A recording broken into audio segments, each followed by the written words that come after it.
இது வந்து நம்ம நார்மலாக கடையில் வாங்குகிற உப்பு தான், வேறு ஒன்றும் இல்லை. இந்த உப்பை வாங்கின உடனே நம்ம பேக்கெட்டை பிரித்து நம்ம யூஸ் பண்ணுறோம். அதை வந்து தயவுசெய்து யூஸ் பண்ணாதீங்க.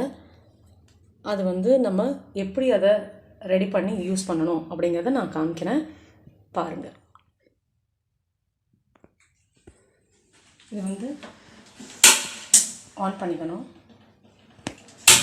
இதை வந்து லைட் ஃப்ளேமில் வச்சுக்கணும், பெருசாக வைக்கக்கூடாது, ஏன்னா உப்பு வந்து கருகிடும். அதனால் இது வெறும் வடை சட்டி தான், பார்த்துக்கோங்க. இந்த வடை சட்டிக்கு நம்ம இந்த உப்பை எடுத்து போட்டுக்கணும். போட்டுட்டு நல்லா இதை வந்து ஃப்ரை பண்ணணும். இதை நல்லா ஃப்ரை பண்ணணும். ஃப்ரை பண்ணப்புறம் உப்போட கலர் வந்து ஆட்டோமேட்டிக்காகவே சேஞ்ச் ஆகும். அந்த சேஞ்சான உப்பை தான் நம்ம யூஸ் பண்ணணும். நல்லா ஃப்ரை பண்ணிவிட்டு கொஞ்சம் ஆற வச்சிடணும். ஆற வச்சுட்டு நீங்கள் எப்பயும் போல் ஸ்டோரேஜ் பண்ணி வச்சுக்கணும்.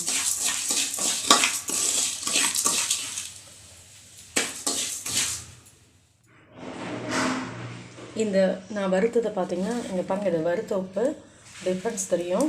அதே மாதிரி இது வறுக்காத உப்பு, அதனுடைய கலரே பார்த்திங்கன்னா உங்களுக்கு தெரியும். இது நம்ம வறுத்த உப்பை நம்ம நார்மலாக பொடி கூட செஞ்சு வச்சுக்கலாம். கல்லுப்பு யூஸ் பண்ணலாம் இருந்தால் இதை ஸ்டோரேஜ் பண்ணிக்கலாம். இல்லை அப்படின்னா இதில் ஆஃப் எடுத்து நம்ம பொடி செஞ்சு வச்சுக்கலாம். யூஸ் பண்ணுங்கள். வறுத்து தயவுசெய்து யூஸ் பண்ணுங்கள், வறுக்காமல் யூஸ் பண்ணாதீங்க. இந்த வராணி சேனலை பார்க்குற நீங்கள் ஷேர் பண்ணுங்கள், லைக் பண்ணுங்கள், சப்ஸ்கிரைப் பண்ணுங்கள், மறக்காமல் பெல் ஐக்கானை கிளிக் பண்ணி